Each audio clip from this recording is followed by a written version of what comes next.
महाराष्ट्र चुनाव के नतीजे कांग्रेस पार्टी को हजम नहीं हो रहे हैं। रोहतक से कांग्रेस सांसद दीपेंद्र सिंह हुड्डा ने तो यहां तक कह दिया कि यह परिणाम अचंभित करने वाले हैं। मुकाबला बराबर का दिखाई दे रहा था, लेकिन जिस तरह के परिणाम आए हैं उससे यह साफ है कि भारतीय जनता पार्टी ने हरियाणा की तरह महाराष्ट्र में भी साम दाम दंड भेद का प्रयोग किया है। धन बल व अन्य मशीनरी का प्रयोग इस चुनाव में हुआ है। साथ ही उन्होंने कहा यह चुनाव की निष्पक्षता पर सवाल खड़ा करता है। वहीं उन्होंने हरियाणा में भारतीय जनता पार्टी के नेताओं द्वारा कांग्रेस पर की जा रही टिप्पणियों को लेकर भी नाराजगी जताते हुए कहा कि जो मत प्रतिशत कांग्रेस पार्टी को हरियाणा में मिला है वह जनता द्वारा दिया गया है और इस तरह से टिप्पणियां करके विपक्षी दल जनता का अपमान कर रहे हैं। उन्हें जनादेश का सम्मान करना चाहिए। हम सबसे बड़ा विपक्ष हैं और जो जिम्मेदारी हमें दी गई है उसे जिम्मेदारी को बखूबी निभाते हुए प्रदेश की हर वर्ग की आवाज को उठाने का काम करेंगे। प्रतिपक्ष के नेता के चुनाव को लेकर दीपेंद्र हुड्डा ने कहा कि महाराष्ट्र चुनाव की वजह से प्रतिपक्ष नेता का चुनाव रुका हुआ था और जल्द ही केंद्रीय नेतृत्व इस बारे में फैसला कर देगा। इसके लिए जो ऑब्जर्वर नियुक्त किए गए थे उनके सामने विधायकों ने अपनी राय रख दी है। जब उनसे भूपेंद्र सिंह हुड्डा के प्रतिपक्ष नेता बनाए जाने पर सवाल किया गया तो दीपेंद्र हुड्डा ने कहा कि यह फैसला केंद्रीय नेतृत्व को करना है। महाराष्ट्र और झारखंड के जिस तरह चुनाव रिजल्ट आए, इसमें महाराष्ट्र में एनडीए की जीत हुई, वो कह रहे हैं कि जो कांग्रेस को जो है भारत मुक्त कर देंगे। देखिए, पहली बात तो जो नतीजे आए महाराष्ट्र के अंदर वो अचंभित करने वाले नतीजे आए हैं और ख़ास तौर पे कई ऐसी बातें आई महाराष्ट्र के नतीजों में जो आप जिनको स्वाभाविक रूप से बहुत से ऐसे प्रश्न हैं। सही बात है कि जो एनडीए गठबंधन है, हम भी एनडीए गठबंधन और कांग्रेस पार्टी का जो है मंथन किया जाएगा कि नतीजे क्यों रहे, लेकिन जो प्रक्रिया है चुनाव की प्रक्रिया की निष्पक्षता पे दोबारा से प्रश्न चिन्ह उठाए जा रहे हैं। क्योंकि देखिए, आप गुजरात से भी ज़्यादा गुजरात में जो भारतीय जनता पार्टी का प्रदर्शन रहा इस पिछले चुनाव में, यहाँ लगभग 80% सीट जीती थी भारतीय जनता पार्टी। कंटेस्ट करने वाली 90% सीटें जीती महाराष्ट्र के अंदर, बहुत बड़ा ये आंकड़ा। जबकि महाराष्ट्र में जो है कम से कम एक मुकाबले की बात तो सभी का आकलन था। तो ये कई ऐसी बातें हैं जिनको लेकर बहरहाल जो मैंने हरियाणा में कहा था वही मैंने आज मैं महाराष्ट्र के लिए भी कह रहा हूँ। नई सरकार बनी है, शुभकामनाएं हैं। नई सरकार लोग अपने लोगों की आशाओं को पूरा करे, नई सरकार, ऐसी हम शुभकामनाएं दे रहे हैं। झारखंड में दूसरी ओर जो हमारे इंडिया गठबंधन की सरकार बनी है, हम झारखंड के मुख्यमंत्री हेमंत सोरेन जी को बहुत बहुत शुभकामनाएं देते हैं, बधाई देते हैं। वो झारखंड को विकास की तरफ आगे बढ़ाए। ये वो कह रहे हैं कि कांग्रेस के लोग ये कहेंगे कि कोई भी में गड़बड़ी होगी अभी इनको। देखिए चुनाव की जो पूरी प्रक्रिया है वो प्रक्रिया की निष्पक्षता पे प्रश्न नहीं उठने चाहिए। उसमें केवल ईवीएम का तो एक प्रश्न है ही, तो मगर उसके साथ साथ बाकी भी बहुत से प्रश्न हैं। जिस तरीके से धनबल का प्रयोग है, जिस तरीके से बीजेपी का एक इतने साधन बीजेपी ने जिस तरह से जुटाए हैं देश में, और ये साधन निश्चित तौर से जो है कहीं ना कहीं व्यापक तौर पे भ्रष्टाचार से साधन जुटाए हुए हैं। उन साधनों को झोंका जाता है और किसी भी चुनाव के अंदर, और चुनाव के नतीजों को प्रभावित करने के लिए चाहे वो कहते हैं मीडिया बल का प्रयोग हो, चाहे इलेक्शन कमीशन के रोल पे भी चुनाव की तारीखों को अदला बदली किया जाता है भाजपा की सुविधा अनुसार।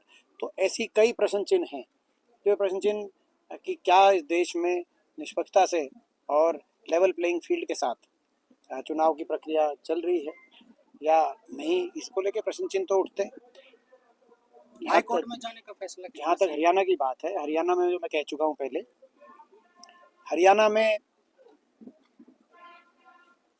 भी यही बहुत से बीजेपी ने जिस भी प्रकार से व्यापक साधनों से और यंत्र मंत्र तंत्र झूठ का सहारा लेकर, छल कपट का सहारा लेकर चुनाव को प्रभावित करने के लिए कोई कसर भी भाजपा ने नहीं छोड़ी। लेकिन उसके बावजूद जो भी नतीजा आया हम उसको स्वीकार करते हैं और मौजूदा जो सरकार है हम उसको शुभकामनाएं देते हैं कि सरकार लोगों के हकों के काम करे। और जहाँ तक विपक्ष की बात है, हरियाणा में लोगों ने लगभग बराबर मत प्रतिशत 39.9% लोगों ने भाजपा को वोट दिया है, तो 39.4% लोगों ने कांग्रेस पार्टी को वोट दिया। हरियाणा में लगभग बराबर मत प्रतिशत कांग्रेस पार्टी को देकर और 37 विधायकों का आज तक के हरियाणा के इतिहास में विपक्ष का सबसे मजबूत विधायक दल विधानसभा में भेजकर एक बराबर का वहाँ पर विपक्ष हरियाणा के लोगों ने दिया है। लोगों ने एक जिम्मेदारी हमें भी दी है और उसको हम अपनी जिम्मेदारी को भी स्वीकार, नतीजों को भी स्वीकार करते हैं हरियाणा के, और उसके अपनी जिम्मेदारी को भी स्वीकार करते हुए हर वर्ग की हम सकारात्मकता से लड़ाई लड़ेंगे, हर वर्ग की आवाज़ उठाएंगे। ऐसा हम विश्वास हरियाणा के लोगों को दिलाते हैं जिन्होंने हमारा साथ दिया, और बाकी भी, क्योंकि मैं समझता हूँ कि प्रजातंत्र में सत्ता पक्ष और विपक्ष का संतुलन बहुत महत्वपूर्ण है।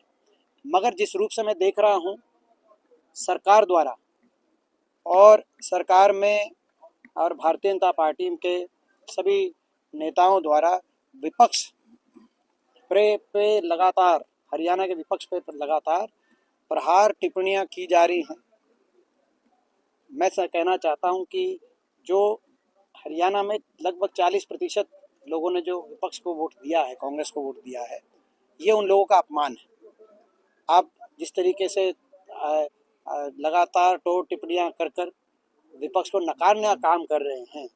मैं देख रहा था अभी कई भाजपा के शीर्ष नेता कह रहे हैं विपक्ष आगे कांग्रेस खत्म हो गया विपक्ष। तो ये 40 आपके बराबर मत प्रतिशत जो मिला है, लोकसभा में भी, लोकसभा में हमारा 2% ज़्यादा मत था, विधानसभा में 0.45% वोट भाजपा का ज़्यादा है।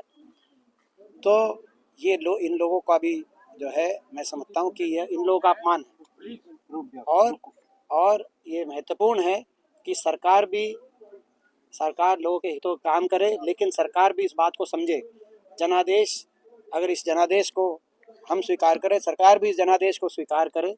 लोगों ने हरियाणा की राजनीति में संतुलन बनाया है, एक मजबूत विपक्ष दिया है, और इसीलिए इस तरह की बातों से सरकार बचे, अपना काम करे, और विपक्ष भी हम अपना काम करें। भूपेंद्र सिंह तो नेता बना नहीं पाए। नहीं, भूपेंद्र सिंह हुड्डा ने प्रेस कॉन्फ्रेंस करके कहा था कि महाराष्ट्र के चुनाव के बाद हरियाणा का कांग्रेस प्रतिपक्ष नेता चुना। तो अब ये कल हुआ है चुनाव, तो ये अब हमारी कांग्रेस पार्टी का जो शीर्ष नेतृत्व आने वाले दिनों में इस पे निर्णय लेंगे। कहीं पेच अटका हुआ है या कोई? देखिए, ये महाराष्ट्र के चुनाव में हमारा सारा शीर्ष नेतृत्व वहाँ पर महाराष्ट्र के चुनाव में था, और ये पहले ही कन्वे कर दिया गया था आप लोगों को। तो अब कल चुनाव हुआ है, तो अब आने वाले दिनों में इस पर निर्णय लिए। हरियाणा विधानसभा की 13 कमेटियां बनाई, उसमें भूपेंद्र सिंह हुड्डा कोई भी कमेटी का चेयरमैन नहीं बनाया। ये मैं समझता हूँ कि इस पर मैं कुछ कमेटी का कमेंट नहीं कर रहा। तो क्या विधायकों की तरफ से भूपेंद्र सिंह हुड्डा का प्रस्ताव पास करके भेज दिया गया है? क्योंकि हुड्डा साहब भी ये कह रहे थे कि हमने प्रस्ताव पास करके। वो हमारी प्रक्रिया थी, हमारे ऑब्जर्वर आए थे, और जो 4 हमारे केंद्रीय ऑब्जर्वर्स थे, वो तो आपको पता ही है, वो तो मैं नई बात तो क्या बताऊं। तो प्रक्रिया थी, उन्होंने सभी विधायकों से एक एक करके अपनी उनकी राय भी ली थी। वो सारी बात अब जो है वो प्रक्रिया हो चुकी है। अब केंद्रीय नेतृत्व इस पे, मैं समझता हूँ महाराष्ट्र चुनाव हो गए, अब आने वाले समय में इस पे हो जाएगा। इस पे केंद्रीय नेतृत्व निर्णय लेगा।